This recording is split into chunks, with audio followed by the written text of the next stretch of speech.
ప్రజలకు 10 సంవత్సరాల నుంచి ప్రభుత్వం అందుబాటులో లేకపోవడం, పరిపాలన ప్రజల దగ్గరికి చేరకపోవడం వల్ల తీవ్రమైన ఇబ్బందులను ప్రజలు ఎదుర్కొంటున్నారు. ఆ ఇబ్బందులు ఎంతగా పేరుకుపోయినాయనంటే ప్రభుత్వాలు మోయలేనంత భారంగా మారినాయి. అందుకే ఈరోజు వారంలో 2 రోజులు ప్రజావాణి కార్యక్రమాలు తీసుకుంటే దాదాపుగా 24,000 పైచిలకు అప్లికేషన్లు వచ్చినాయి.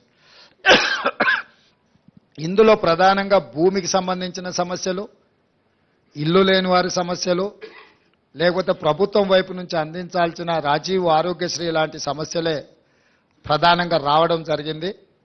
వీటన్నిటిని కూడా విశ్లేషించి ఆయా శాఖలకు ఆయా అధికారులకు పంపించి వాటి మీద చర్యలు తీసుకునే విధంగా ఈరోజు మా ప్రభుత్వం ప్రయత్నం చేస్తుంది.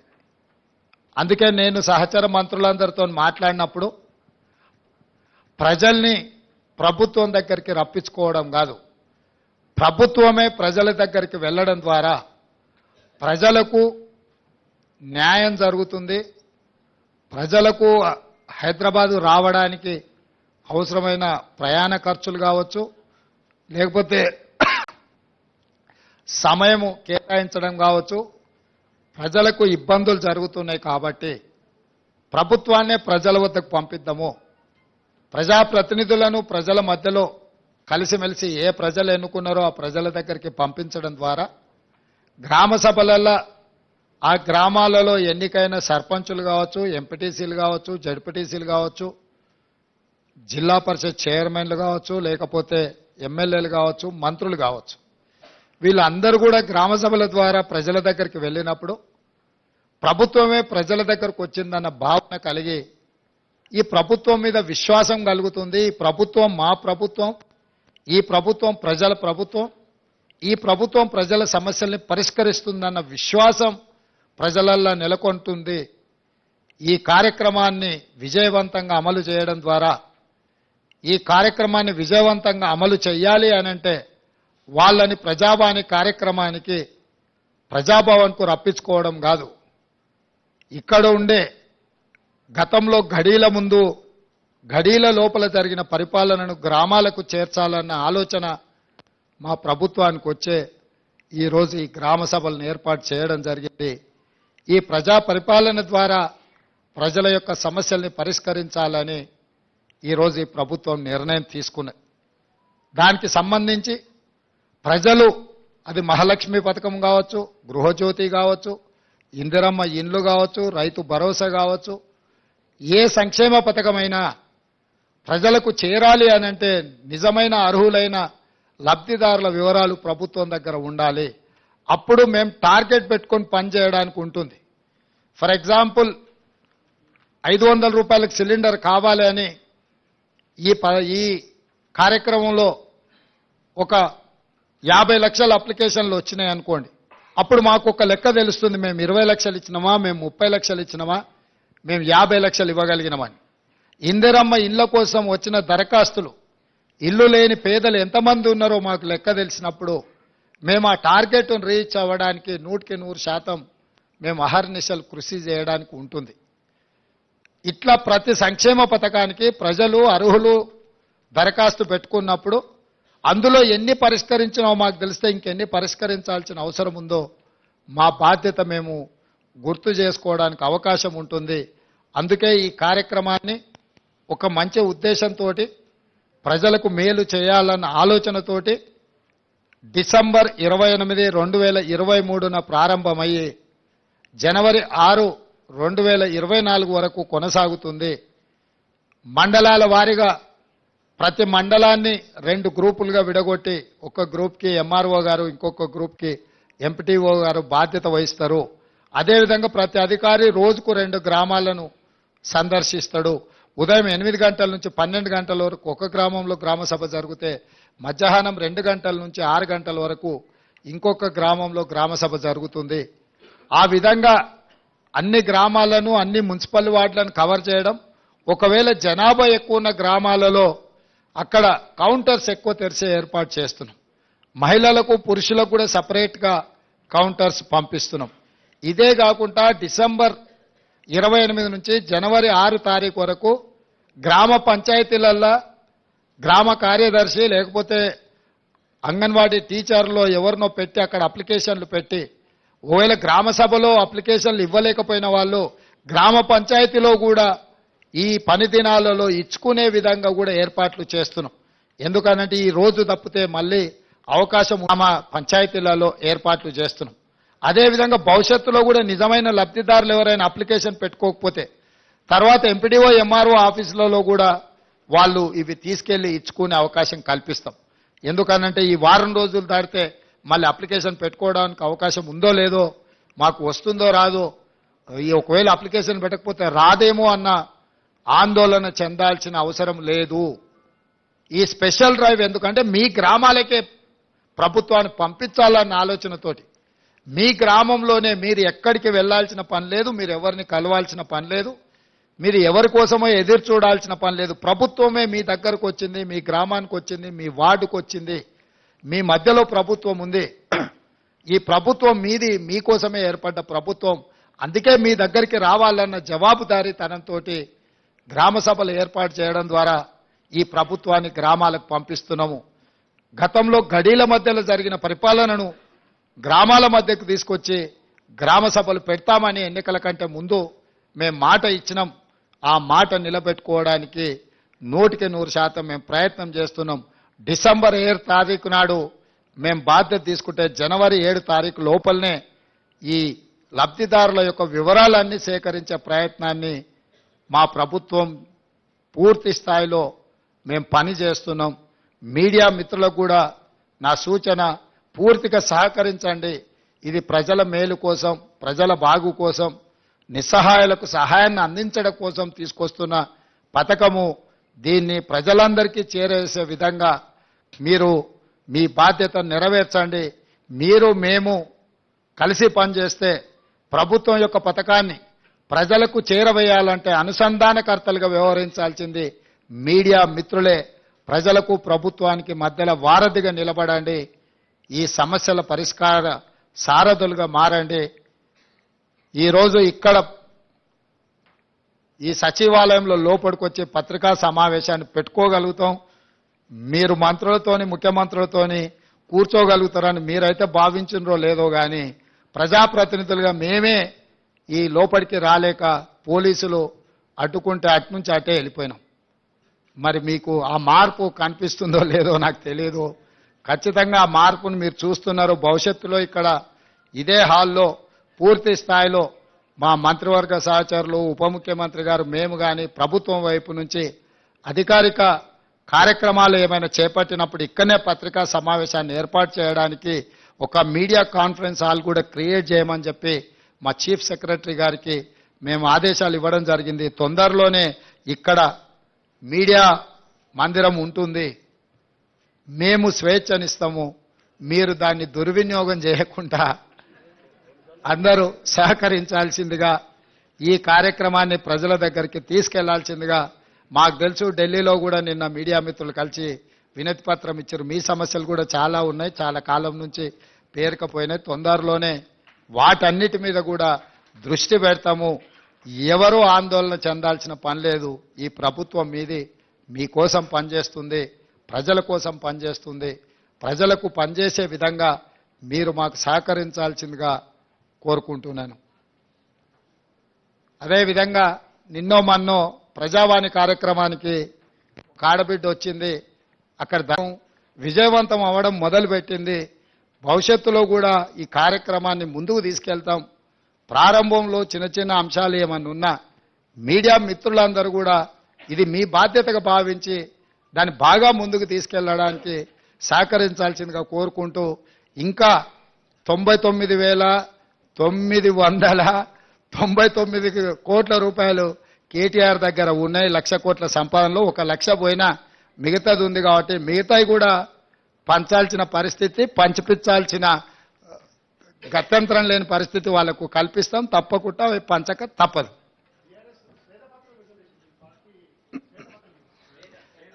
ఇప్పుడు నేనేమంటున్నా అంటే, ఆ రోజు అసెంబ్లీలోనే నేను చెప్పిన, నువ్వు మేనేజ్మెంట్ కోటాలు వచ్చినోడువయ్యా, నీకేం తెలియదు, ఊరికే అరవడం వల్ల ఏం ప్రయోజనం లేదని.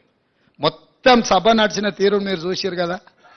బావా బామర్దుల తాపత్రయం తప్ప ఒక్క సభ్యుడన్నా లేచి వీళ్ళు మాట్లాడుతున్న దాన్ని సమర్థించినరా? శాసనసభలో జరిగిన చర్చలన్నీ తీసుకోరు. వాళ్ళిద్దరే ఆరాట పడుతున్నారు, వాళ్ళిద్దరే పోరాటం చేయాలని చూస్తున్నారు. మిగతా ఎవ్వరు వాళ్ళతో కలిసి రాలే. అక్కడ అన్ని గంటలు వాళ్ళకి అవకాశం ఇచ్చినాం చర్చించడానికి. వాళ్ళు ఎంతసేపు అడిగితే అంతసేపు మైక్ ఇచ్చినాం. మా అందరికీ ఎంత తీసుకున్నాం అంతకంటే ఎక్కువ వాళ్ళకి అవకాశం ఇచ్చినాం. సో అక్కడ చెప్పలేంది ఇంటి దగ్గర పోయి ఆయన మాట్లాడుతుండు. వెనకడికి ఎవరో ఇద్దరు దంచుతున్నారట. ఇక ఆ దంచుడు ఎట్లుందనంటే రోళ్ళకెళ్ళి నిప్పులు ఇట్లా ఎగురుతున్నాయి. ఇక ఆ దంచడం చూసి అందరు అబ్బా ఏం దంచుతురు అని అందరు చప్పట్లు కొడుతూనే ఉన్నారు భజన పార్లందరూ. ఓ అరగంట అయినాకో పెద్దావిడ మిసలావిడ అట్లకెళ్ళి పోత చూసి అరే ఆ రోళ్ళు జొన్నలు లేవు సజ్జలు లేవు ఎందుకు ఎగిరెగిరి దంచుతురు, ఎంత దంచినా అలచిపోడు తప్ప దాంతో వచ్చేది ఏం లేదని చెప్పినాడు. అసెంబ్లీలో కూడా హరీష్ కేటీఆర్ దంచుడు గట్లు ఉన్నది.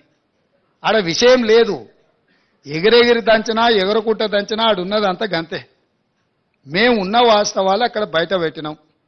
మా ఆర్థిక మంత్రి గారు మా ఉప ముఖ్యమంత్రి గారు వాస్తవాలను అక్కడ టేబుల్ చేసి మీరు ఏమేం చెప్తారో చెప్పండి అని చెప్పి రోజంతా సమయం ఇచ్చినాం. అక్కడ చెప్పాల్సింది చెప్పకుండా ఇంటికాడికి పోయి మళ్ళేదో కొత్త దుకాణం తెరిచాను. వాళ్ళ దగ్గర ఉన్న ఆస్తి ప్రజల యొక్క రక్త మాంసాలను పీల్చి పిప్పి చేసి సంపాదించుకున్న సంపద ఈరోజు వాళ్ళు తింటున్నారంటే అది రక్తపు కూడు, అది శ్వేతపత్రం కాదు. మా వాళ్ళు ఏం చెప్పిండ్రు, నిజంగా ఉపయోగపడే వాటి అన్నిటినీ కూలగొట్టి మళ్ళీ నిర్మించిండ్రని అన్నారు. ఫర్ ఎగ్జాంపుల్ ఈ సచివాలయమే తీసుకో. గతంలో ఉమ్మడి రాష్ట్రానికి ఉపయోగపడ్డ సచివాలయం 2012లో ఎల్ఎన్టీ కంపెనీ కట్టిన భవనాలు అన్నీ ఉండే. 12 లక్షల స్క్వేర్ ఫీట్ ఉండే ఆ రోజు. ఆ రాష్ట్రం తరలిపోయినాక మొత్తం మనకు ఉపయోగంలో ఉండి ఇంకా అవసరమైతే ఇంకా కొన్ని హాస్పిటల్స్కో కొన్ని ప్రభుత్వ కార్యాలయాలు కూడా ఎక్కడెక్కడ కిరాయికునో వాటన్నిటిని ఇక్కడ తరలించి పెట్టుకోవడానికి అవకాశం ఉండే. ఒకవేళ ఇది మీకు అచ్చిరాలే, దీన్ని ఏ ప్రభుత్వ ఆసుపత్రిగానో మార్చి కొత్త ఖాళీ జగాలో ఈ సచివాలయాన్ని కట్టినుంటే ఇది ఉపయోగపడుతుండే, అది ఉపయోగపడుతుండే. ఇక్కడ అన్ని రకాల వసతులతో ఉన్న భవనాలను కూలగొట్టి కొత్తటి కట్టి ఆస్తి సృష్టించినమంటారు. అక్కడ కూడా ఉన్న భవనాలన్నీ కూలగొట్టి కట్టిను. ఎక్కడైనా ఉన్నదాన్ని కూలగొట్టి కొత్తది కడుతుందంటే ఉద్దేశం ఏందో మనం అర్థం చేసుకోవాలి. అంతెందుకు నేను కొత్త బండ్లు కొనను ఖర్చు పెట్టానని చెప్పిన. మీకు తెలవాల్సింది ఏంటంటే 22 ల్యాండ్ క్రూజర్లు కొని కొత్తవి దాచిపెట్టారు. నేను సీఎం అయినాక 10 రోజుల వరకు నాకే తెలియదు. నేను పాత బండ్లు ఏదో అడ్జస్ట్ చేసి అన్ని రిపేర్లు చేయండి చూసి ఇచ్చేయండి అని నేను చెప్తుంటే చిన్న ఒక అధికారి వచ్చి షోలో చెప్తున్నాడు, సార్ పోయినసారి 22 ల్యాండ్ క్రూజర్లు కొన్నాడు, అన్ని విజయవాడలో దాచిపెట్టినాం సార్, కొత్త ప్రభుత్వం ప్రమాణ స్వీకారం చేయగానే అన్ని తెద్దామనుకున్నాం. ఆయన నెత్తి మీద దరిద్రం ఉండి ఆయన ఇంటికి పోయింది సార్ 22 కొత్త ల్యాండ్ క్రూజర్లునే. అసలు ఇన్ని వందల వేల వాహనాలు ఉన్నప్పుడు చెప్పా పెట్టకుండా కొని దాచిపెట్టినాయి కేసీఆర్. మూడోసారి కూడా వస్తాడు అన్ని అందరూ 22 అంటే ఆయనకు ఆయన వంది మాగతులకు అందరికీ ఉండడానికి. ఇట్లాంటివి ఆయన సృష్టించిన సంపద. అవి ప్రభుత్వ ఆస్తి తీసుకోకుండా వెళ్ళిపోతాయి. కావాలంటే మీరు కూడా తిరగండి, ఇస్తాం అట్లా రౌండ్ కొట్టరండి.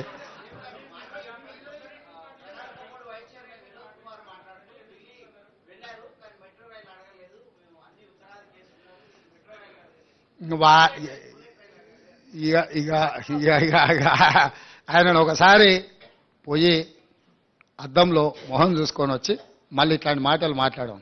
సైనిక్ స్కూల్ ఇచ్చిన దాన్ని వరంగల్లో పెట్టిన దాన్ని అర్ధాంతరంగా ఆగిపోయింది. ఎందుకు ఆగిపోయిందని వాళ్ళ ముఖ్యమంత్రిని అడగలేదు. ఆ సైనిక్ స్కూల్ మాకు ఇవ్వండి, ఆంధ్రప్రదేశ్లో కోరుకొండ సైనిక్ స్కూల్, చిత్తూరులో ఇంకో సైనిక్ స్కూల్ ఉంది, మా పిల్లలు చదువుకోవాలి అని చెప్పి ఆ వినోద్ కుమారే లెటర్ పెట్టి వచ్చిన దాన్ని అర్ధాంతరంగా ఆగిపోయింది. ఇప్పుడు మనకు సైనిక్ స్కూల్ లేదు.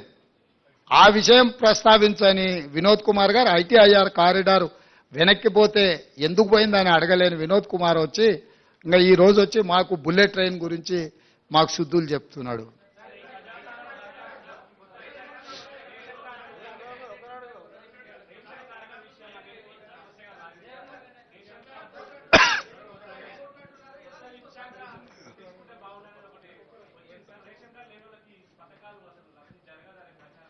రేషన్ కార్డులు లేకుండా పథకము రావడం కష్టం. కానీ రేషన్ కార్డులు ఇస్తాం కదా. రేషన్ కార్డులు ఇవ్వకపోతే నువ్వు చెప్పేది సమస్య. ఈ అప్లికేషన్లు తీసుకుంటాం, ఇందులో రేషన్ కార్డులు లేనోళ్ళు ఎవరైనా కాగితాలు దరఖాస్తులు ఇచ్చినా తీసుకుంటాం. రేషన్ కార్డుల కోసం ప్రభుత్వం నిరంతర ప్రక్రియ కింద ముందుకు వెళ్తుంది. ఇప్పుడు ఇప్పుడు ఈ ప్రిస్క్రైబ్డ్ అప్లికేషన్లో ఏం రాయాలనో అది ఉన్నది. అదనంగా నువ్వేం అప్లికేషన్ ఇచ్చినా అది తీసుకుంటాము.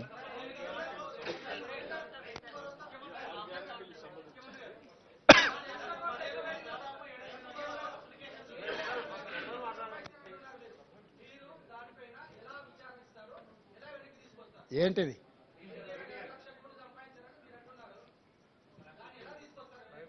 వస్తుంది అన్ని ఒకటే రోజు చెప్తా వెంకటరాజు గారు. నువ్వు మళ్ళీ ప్రెస్ మీట్ కూడా రావు. డెఫినెట్గా నువ్వేం టెన్షన్ తీసుకోక. ఏమన్నా నీకు తెలిసిన వివరాలు కూడా ఉంటే వాటిని కూడా ఇస్తాం. ఇప్పుడు ఆల్రెడీ కాళేశ్వరం మీద ఆర్డర్ ఇచ్చినాం, చూసినావు కదా. మేడిగడ్డ అన్నారం బ్యారేజ్ల మీద ఏం చేయదలుచుకున్నాం ఇచ్చినాము. అదేవిధంగా ఛత్తీస్గఢ్ది యాదాద్రి భద్రాద్రి మీద కూడా ఆర్డర్ ఇచ్చినాము. దాంట్లో జ్యుడిషియల్ ఎంక్వైరీలో వెళ్ళే వివరాలు, రికవరీ, రెవెన్యూ రికవరీ యాక్టులు ఇవన్నీ ఉన్నాయి కదా. అప్పుడే అయిపోలేవు, ఇంకా 30 రోజులే కాలే, ముందుంది కదా ముసళ్ళ పండుగ.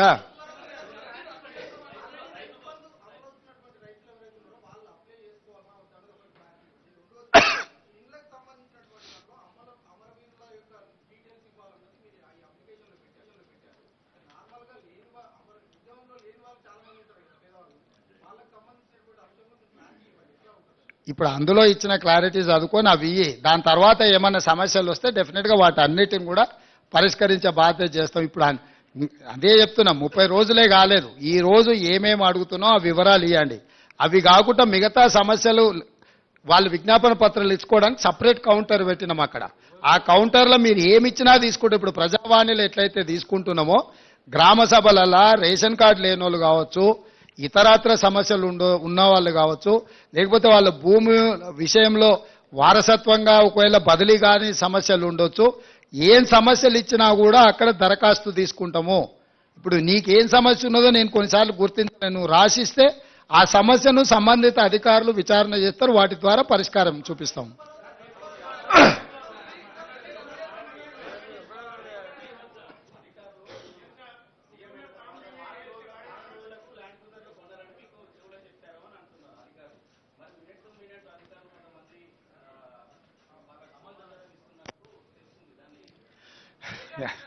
నువ్వు చెప్పిన సమాచారం కూడా కొంత ఉంది. ఆ వివరాలు చెప్పే అధికారుల పేర్లు కూడా చెప్పినావు అనుకో, ఇంకా కొంచెము పారదర్శకంగా ముందుకెళ్దాం.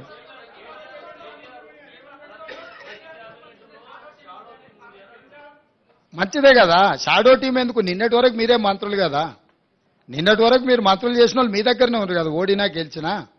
వాళ్ళనే షాడో మినిస్టర్స్గా పనిచేయమని ఉంటారు. మంచిదే కదా, ఇన్ని రోజులు పని చేయలేదు, ఒళ్ళొంచలేదు. ఇప్పుడన్నా ఒళ్ళొంచే పని చేయండి. షాడో మినిస్టర్ ఉంటే తప్పేముంది?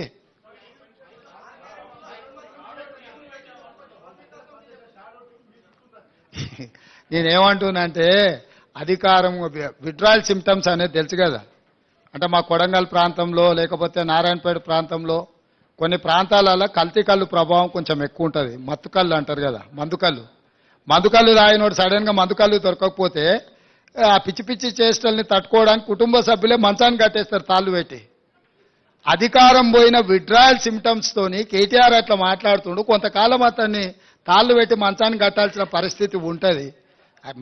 ఈ అన్నిటిని మేమేం తప్ప అర్థం చేసుకోము. ఎందుకంటే అధికారం కోల్పోయిన బాధలోనో భయంలోనో రకరకాలుగా మాట్లాడుతుంటారు. షాడో టీం ఎందుకు? అసెంబ్లీలో నీకే మైక్ ఇచ్చి నువ్వే సూచన చేయి, నువ్వే సలహా చేయి, మేము తీసుకున్న నిర్ణయాలను విశ్లేషణ చేయమని బాహటంగా అసెంబ్లీలోనే అవకాశం ఇస్తుంటే మళ్ళీ ఇంక వెనకంగా షాడో టీం పెట్టేదేముంది? స్టార్ట్ అయింది కదా, ఇంకా అది ఇప్పుడే మొదలైంది కదా. అవి కాలేజీలలో చేయాల్సింది, గ్రామాలలో కాదు. కాలేజీలు మళ్ళీ నెక్స్ట్ అకాడమిక్ ఇయర్ స్టార్ట్ అయింది కదా, ఆ కాలేజీలలోనే కౌంటర్స్ ఓపెన్ చేసి డైరెక్ట్ అక్కడనే తీసుకుంటాం.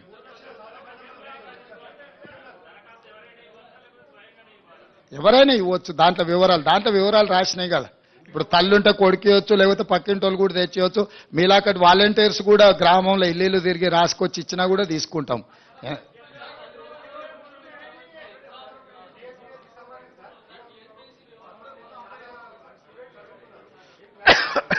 టీఎస్పీఎస్సీ విషయంలో ఎస్ మేము కూడా మీ దృష్టికి తీసుకురావాల్సిన అవసరం ఉంది. నిరుద్యోగ యువకులకు చెప్పాల్సిన అవసరం ఉంది. పరీక్షలు నిర్వహించడం కానీ, పరీక్షా ఫలితాలను ప్రకటించడం కానీ, ఉద్యోగ నియామక పత్రాలు ఇవ్వాలంటే తెలంగాణ పబ్లిక్ సర్వీస్ కమిషన్కు చైర్మన్ ఉండాలి. చైర్మన్ లేకుండా ఈ ప్రక్రియ ఏది జరగదు. ఇది న్యాయపరంగా చెల్లదు, అక్కడ ఉన్న చట్టం కూడా అనుమతించదు. ఇప్పుడు ఉన్న చైర్మన్ గారు మిగతా సభ్యులు రాజీనామా పత్రాలు సమర్పించారు.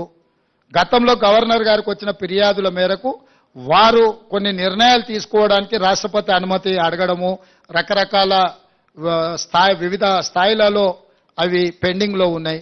వాటిని ఒక్కసారి పరిశీలించిన తర్వాత న్యాయ నిపుణుల సలహా తీసుకొని వీళ్ళని ఆమోదిస్తామన్నారు.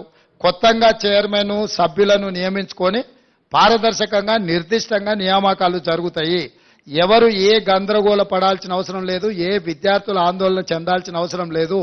ఇవాళ ప్రశ్నాపత్రాలు పల్లి బఠానీలలాక జిరాక్స్ సెంటర్లో అమ్మకాలు జరిగినప్పుడున్న చైర్మన్లు మెంబర్ల మీద నిరుద్యోగ యువకులకు విశ్వాసం లేకపోవడం, నిర్వహించిన పరీక్షలు అన్నిటిని కూడా రద్దు చేయడం, రకరకాల గందరగోళ పరిస్థితుల్లో ఈరోజు విద్యార్థులు నిరుద్యోగ యువకులు ఉన్నారు. కాబట్టి వాళ్ళు ఆల్రెడీ గవర్నర్ గారికి రాజీనామాలు సమర్పించారు. నాకు తెలిసి నెక్స్ట్ 4-5 రోజుల్లో గవర్నర్ గారు వీటి విషయంలో నిర్ణయం తీసుకోబోతున్నారు. వారు నిర్ణయం తీసుకున్న ఎంబడే వేగంగా కొత్త బోర్డును నియామకాలు చేపడతాము. చేపట్టిన ఎంబడే పోటీ పరీక్షలు నిర్వహిస్తాము. పోటీ పరీక్షల ఫలితాలను ప్రకటించి పారదర్శకంగా సంవత్సరం తిరిగే లోపల డిసెంబర్ 9, 2024 లోపల క్యాలెండర్ డేట్ మేము రిలీజ్ చేసినాము. ఖచ్చితంగా సంవత్సరం తిరిగే లోపల 2 లక్షల ప్రభుత్వ ఉద్యోగ ఖాళీలను భర్తీ చేస్తాము. పారదర్శకంగా చేయడానికి అవసరమైన నిర్ణయాలు, సాంకేతికపరమైన న్యాయపరమైన అంశాలను పూర్తిగా విశ్లేషించుకొని ముందుకెళ్తుంది ప్రభుత్వం. రేవంత్ సాబ్ సీఎం గారు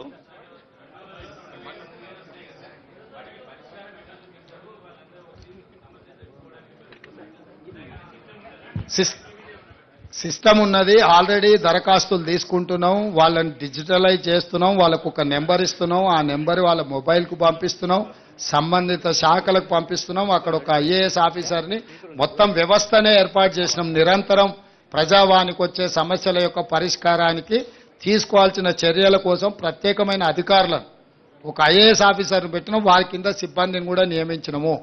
ఇవి ఇక్కడ ప్రజావాణి దగ్గర దరఖాస్తు తీసుకోగానే ఇక్కడ పరిష్కారం జరగదు. ఊర్లో ఎంఆర్ఓ ఆఫీస్తోని పని ఉందనుకో, ఇప్పుడు అది ఆ ఎంఆర్ఓ ఆఫీస్కు ఫార్వర్డ్ చేయాల్సిందే కదా. లేకపోతే ఏదో హాస్పిటల్లో వైద్యానికి సంబంధించి ఇమ్మీడియట్గా సంబంధిత అధికారులకు పంపించాల్సిందే.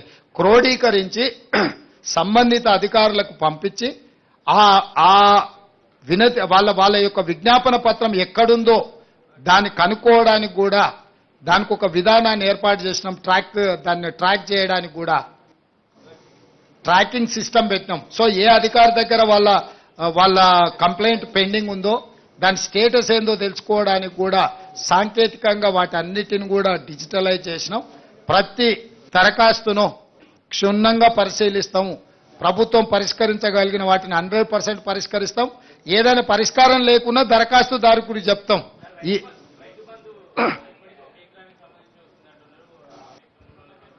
అయ్యా, పోయిన సంవత్సరం కానీ గత సంవత్సరం కానీ డిసెంబర్ 28కి మొదలయ్యి మార్చి వరకు పేమెంట్లు వేసినారు. ఈసారి డిసెంబర్ 9 నాడే పేమెంట్లు వేసినాం. మీరు గతంలో చూడండి, ప్రతి సంవత్సరము ఎప్పుడు రైతు బంధు పథకం ఖాతాలో పడ్డది, ఎప్పటి వరకు ఇచ్చుకుంటూ వచ్చిండ్రు. చాలా విచిత్రంగా అప్పుడే అది ఇయ్యలేదు, అప్పుడే ఇది ఇయ్యలేదు. బాబామర్దులు ఇద్దరు తోకదగిన బల్లులాక వాళ్ళ దుంకులాట ఏందో నాకు అర్థం కాలే. పోయిన సంవత్సరం కూడా డిసెంబర్ 20 నాడు మొదలు పెట్టారు. మార్చి 31 వరకు రైతు బంధు పథకం ఖాతాల పైసలు వేసుకుంటూనే పోయినరు. అన్ని ఖాళీ చేసిపోయినరు నాయన, మొత్తం ఏంది లేదు. వచ్చి చూస్తే ఖాళీ గిన్నెలే కనిపిస్తున్నాయి. మేము లంక బిందెలు అనుకొని వస్తే ఖాళీ కుండలు కనిపిస్తున్నాయాడా. ఇక దాన్ని అంతా సర్దిద్దాలి సంసారం ఇప్పుడు. సీఎం సార్ బోలో. CM sir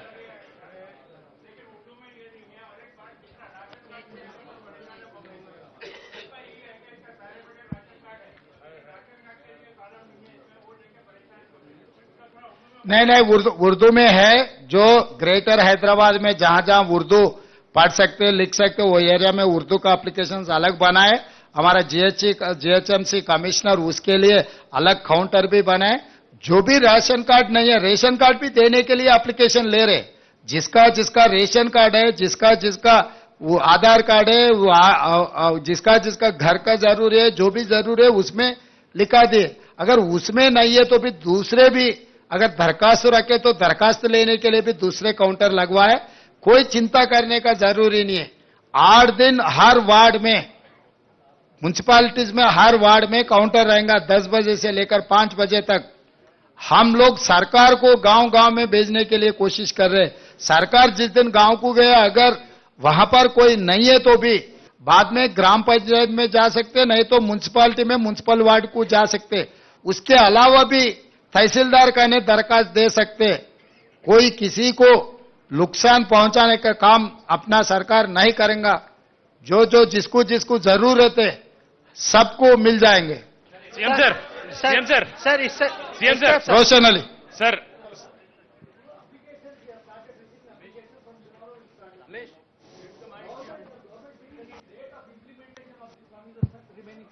Once I get all these information, I will start. You need not to worry. I have a 100 days period. So this is only 30 days. Till January 7th is my first tenure. So I have 2 more quarters. CM sir, CM sir, sir, Rahul, sir,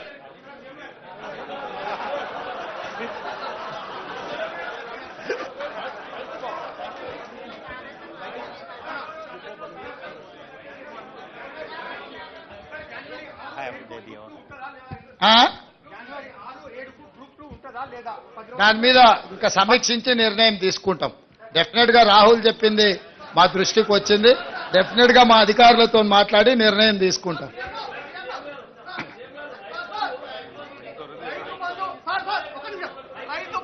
Rythu Bandhu 100 ఎకరాలకు ఇవ్వడం సాధ్యమవుతుందా కాదా?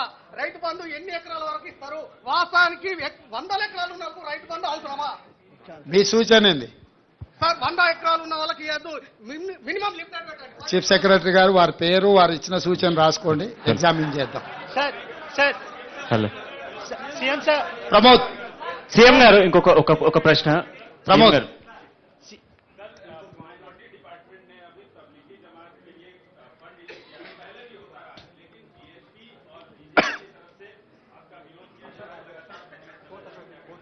भाई ये पहली बार case नहीं है, ये आखिरी बार भी नहीं है। 2004 से लगातार वो प्रोग्राम होते जा रहे। वो सिलसिले में अभी ये सरकार भी वही निर्णय लिए। कोई चिंता करने का जरूरी नहीं है। हम लोग पूरा इसका पर्यवेक्षण करने वाले हैं. yes, సీఎం గారు ఒక उमा నిమిషం. Please, Yes. Uma NDTV. My question is also related to the Raitu Bandhu thing. Are you thinking of a ceiling on Raitu Bandhu? Does Raitu Bharosa is only for tenant farmers, or landed farmers also once again need to apply so that you can review all the applications and know whether bigger land holdings will also be getting the same Raitu Bandhu as it continued till now? Uma, what is your out of your expense? What is your suggestion? Suggestion is that there should be a ceiling. It's not for me to suggest, it's for your government to decide. Yeah, you are part of the government. I am welcoming you to share your views in this government. Okay, I certainly believe that there should be a ceiling on Raitu Bandhu on the land ownership, because that's something that is draining your exchequer. Usually you will be able to implement many more of your promises to the poor if you go with Raitu. As of now, there is no ceiling. Definitely, we will discuss in the floor of assembly next budget session. Then we will take a call with building consensus with all opposition parties. Then we will take a final call. Suggest sir ఇస్తారు sir.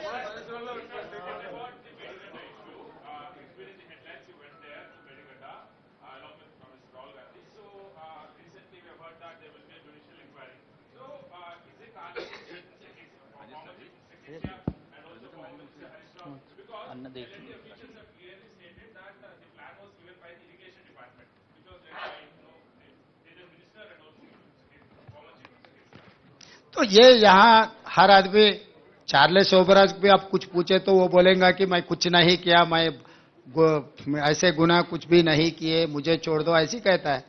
तो इसमें कौन गुनहगार है, कौन क्या किए, कौन कहां से लूटे, ये सब सारे इंक्वायरी इसीलिए डाल रहे कि जुडिशियल इंक्वायरी इसीलिए बना रहे कि कौन कौन जिम्मेदार है। इंक्वायरी में ये पूरा तय हो जाएंगे, एल&टी का रोल क्या है, हरीश राव का रोल क्या है, केसीआर जी का रोल क्या है, और अलग दूसरे अधिकारी का भी क्या रोल है, वो बाद में पता लगेगा कि after once we have completed our inquiry. CM sir इस तरफ सर, CM sir, yes, very soon. CM sir, Ashish గత ప్రభుత్వంతో చాలా కామెంట్ చేశారు. గతంలో గవర్నర్ కూడా కొన్ని కామెంట్ చేసినప్పుడు మీరు కూడా మద్దతు తెలిపారు, ఒక ఆడపిల్లని అట్లా అనొద్దు అని. సో ఆ గవర్నమెంట్తో గవర్నర్కి ఉన్న గ్యాప్ని ఆ గవర్నమెంట్ ఆమె చాలాసార్లు ప్రతిఘటించే ప్రయత్నం చేశారు. మీ గవర్నమెంట్తో గవర్నర్ గారికి రిలేషన్ ఎట్లా ఉండబోతుంది? ఎట్లున్నది అనుకుంటున్నావు? ఈ 25 రోజులు సేమ్ అట్లనే కంటిన్యూ అయింది. सर आपकी गवर्नमेंट यहाँ पर कर्नाटक के कांग्रेस गवर्नमेंट से काफी ज्यादा इंस्पायर है. 5 गारंटी सारे आशीष। यहाँ पर जो तेलंगाना में आपकी सरकार है, कांग्रेस की सरकार जो कर्नाटक में है, हमने इलेक्शन कैंपेन के दौरान भी देखा कि काफी ज्यादा वहां से इंस्पिरेशन लिया. कर्नाटक सरकार ने एक फैसला लिया है, बेंगलुरु में उनकी म्यूनिसिपैलिटी ने 60% वोट बोर्ड्स जो हैं साइनेजेस लोकल लैंग्वेज में होंगे. आपकी क्या राय है? तेलंगाना में हैदराबाद शहर में भी ये चीज होना चाहिए. प्लस उनका कहना है कि 70% लोकल को इंडस्ट्रीज में अपॉइंटमेंट मिलना चाहिए. इन दो इश्यूज पे आपका व्यू क्या है? और सेकंड मेरा क्वेश्चन सर, आपने और डिप्टी चीफ मिनिस्टर साहब ने प्राइम मिनिस्टर से मुलाकात की है, उसका एजेंडा क्या था, क्या बातचीत हुई? एजेंडा तो सीधा सीधा कल ही पत्रकारों को पूरा एक्सप्लेन किए हमारा डिप्टी चीफ मिनिस्टर. हमारा कोई हिडन एजेंडा नहीं है, हमारा लोगों के ऊपर कोई कुछ केस नहीं है, कुछ लूट मार किए सो वाले माफ करने के लिए झुकने का भी नहीं है. हम सीधा गए, हमारे दरखास्त दिए तेलंगाना जनता के तरफ से. प्राइम मिनिस्टर ने आश्वासन दिलाया कि भाई सरकार, केंद्र सरकार प्रदेश सरकार के लिए अच्छा मदद देंगे. तो we are expecting that support. और तीसरी बात, ये जो चर्चा हो रही है ये 5 गारंटीज के बारे में, कर्नाटक के मॉडल, इधर के मॉडल, उधर के मॉडल, कहीं के मॉडल नहीं, ये तेलंगाना मॉडल है. तेलंगाना मॉडल के हिसाब से हम जिम्मेदारी से ये काम निभाएंगे. जो जो वेलफेयर के लिए एलिजिबल है, हर eligible person will get this welfare scheme. Sir ఒక్క నిమిషం సార్, ఇప్పుడు ఆల్రెడీ రైతు బంధు కానీ పింఛన్లు కానీ ఒక్క నిమిషం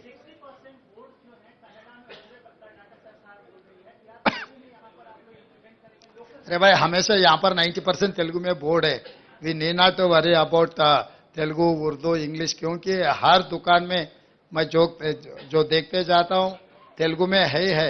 अगर कहीं भी कुछ ऐसा प्रॉब्लम है तो हम रेक्टिफाई कर देंगे, उसमें कोई चर्चा करने का कोई इतना जरूरी नहीं है. సార్ ఇప్పుడు రైతు బంధు కానీ పింఛన్లు కానీ ఆల్రెడీ ఉన్న లబ్ధిదారులు ఉన్నారు, వాళ్ళు మళ్ళీ రీఅప్లై చేసుకోవాలా?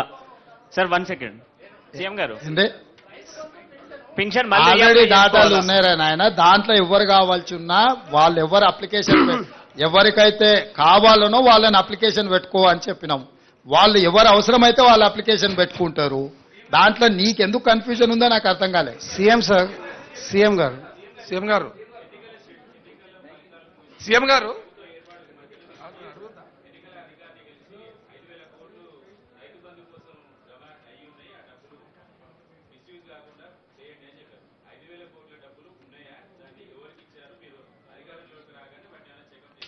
వాటన్నిటిని పర్యవేక్షణిస్తూనే ఉన్నాం. ఇప్పుడు ఏమీ లేదు అక్కడ. సార్ గారు అంతా ఊడ్చిపెట్టిపోయినరు.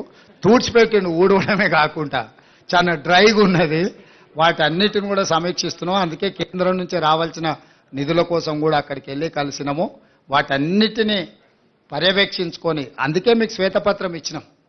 ఎందుకు చెప్పాల్సి వచ్చింది అన్ని వివరాలు? మనం ఎక్కడి నుంచి మొదలు పెడుతున్నాం? వెనకటికి పెద్దోళ్ళు చెప్పి రేట్లు వేసినా లెక్క పెట్టేయమని. సో ఈ కేసీఆర్ ఎవరికేమి ఇచ్చిండో, ఎక్కడ ఏముందో కూడా చెప్పని పరిస్థితి ఉన్నందుకే ఈరోజు శ్వేతపత్రం విడుదల చేసినాము. శ్వేతపత్రం విడుదల ద్వారా 6,71,00,000 పైచీలకు కేసీఆర్ అప్పు చేసి మనల్ని నిండా ముంచి ప్రభుత్వం వదిలేసి అందరు కలిసి పరారైపోయినరు. ఈ పరిస్థితిలో నుంచి మనం తేరుకొని ఒక మంచి ఉద్దేశంతోని, ఆలోచనతోని ప్రభుత్వం ముందుకు వెళ్తుంది. అన్ని విషయాలు పరిగణలోకి తీసుకుంటాం. ఎక్కడెక్కడైతే రాబడులు ఉన్నాయో వాటి అన్నిటిని కూడా తెచ్చుకుంటాం. భేషజాలకు వెళ్లాల్సిన పని లేదు. కేంద్ర ప్రభుత్వం నుంచి మనకు రావాల్సిన నిధులు ఏమన్నా ఉంటే వాటిని తెచ్చుకుంటాం. అన్ని రకాలుగా సమీక్షించుకొని ముందుకు వెళ్ళడం జరుగుతుంది. ధన్యవాదాలు. ముఖ్యమంత్రి గారు సార్ సీఎం గారు ఈ ధరణి సీఎం సార్ ధరణి రద్దు చేస్తున్నారు. అలాగే CM sir Sriram, thank you. The success of free bus pass for women ఎంత సక్సెస్ అయిందంటే ఆటో డ్రైవర్లకు కష్టాలు మొదలయ్యాయి, వాళ్ళ ఇన్కమ్ తగ్గిపోయింది. So while that is the success, ఆ డబ్బు లేడీస్ చేతిలో ఉంది, డ్రైవర్స్ తాలూకు ఇన్కమ్ తగ్గింది. దాని మీద ఏమైనా కొంచెం కన్సిడర్ ఆల్రెడీ మా ఎలక్షన్ మేనిఫెస్టో మీరు ఒకసారి చూడండి. ఆటో డ్రైవర్లకు కూడా ఆర్థిక సహాయం ఇస్తాం. దీన్ని మేము ముందే ఊహించినాం. ఇది జరిగితే వాళ్ళకి ఏదైనా ఇబ్బంది జరుగుద్ది, నష్టం జరుగుద్దన్న ఆలోచన ముందే మా మేనిఫెస్టో కమిటీ చైర్మన్ గారు శ్రీధర్ బాబు గారు గుర్తించే మా ఎలక్షన్ మేనిఫెస్టో కమిటీలో ఆటో డ్రైవర్లకు ఆర్థిక సహాయాన్ని అందిస్తామని చెప్పినాము. స్పష్టంగా ఆటో డ్రైవర్లను కూడా అందరి వాళ్ళ వివరాలు సేకరిస్తాం, వాళ్ళకు కూడా ఆర్థిక సహాయాన్ని అందించే ప్రయత్నం చేస్తాం.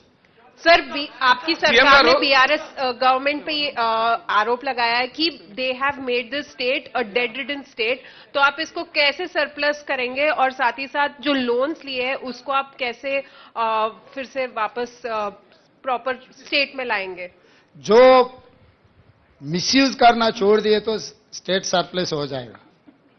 जितना मिसयूज कर दिए कि आदत हो गए, उनको आदत से मजबूर हो गई केसीआर सरकार ने.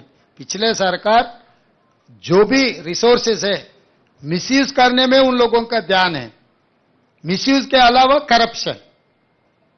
तो हमारे सरकार मिसयूज और करप्शन को रोक दिए तो जितने भी वेलफेयर करना है कर देंगे, जितने भी बैंक्स का जो भी पेमेंट करना है वो भी पेमेंट कर सकते. आगे हम डेवलपमेंट के लिए भी हम प्लानिंग कर लेंगे. एंड केंद्र सरकार से जो मिलने वाला है मैचिंग ग्रांट के साथ साथ में जो ग्रांट्स है, बहुत सारे ग्रांट्स एंड मैचिंग ग्रांट्स को छोड़ दिए ये पिछले सरकार. तो हम लोग इसीलिए जिम्मेदारी से प्रधानमंत्री जी से हम लोग मिले, जो भी पेंडिंग हमारा स्टेट को आने के एक्सचेकर के लिए जो पैसे केंद्र सरकार से आने हैं सब सारे पूछ के आगे हम लगातार उनके बारे में हम केंद्र सरकार से हम हमेशा कंसेंसस बिल करके जो पैसे आने हैं पैसे ले लेके आगे सरकार चलाने वाले हैं. सीएम साहब एक ये सवाल है, क्या लोकसभा चुनाव को लेकर हाईकमान से आपकी कोई दिल्ली में बातचीत हुई है? एक और नंबर 2, क्या जैसे दूसरे राज्यों में इंडिया अलायंस दूसरी पार्टियों को भी शेयर देने की वो देख रही है, तेलंगाना में क्या आप किसी और पार्टी का, आम आदमी पार्टी या समाजवादी पार्टी या किसी पार्टी का कोई स्टेक देखते हैं, या सिर्फ कांग्रेस यहाँ पे यूनिनिमस पूरी सारी लोकसभा सीट पर चुनाव लड़ेगी? ये सेक्रेटेरिएट है, सरकार चलाने के बारे में हम जवाब देंगे. जो पॉलिटिकल का मुद्दा उठाए हम गांधी भवन में जवाब देंगे. సార్ సీఎం గారు మీరు రోజు Okay, thank you. సీఎం గారు Thank you. లాస్ట్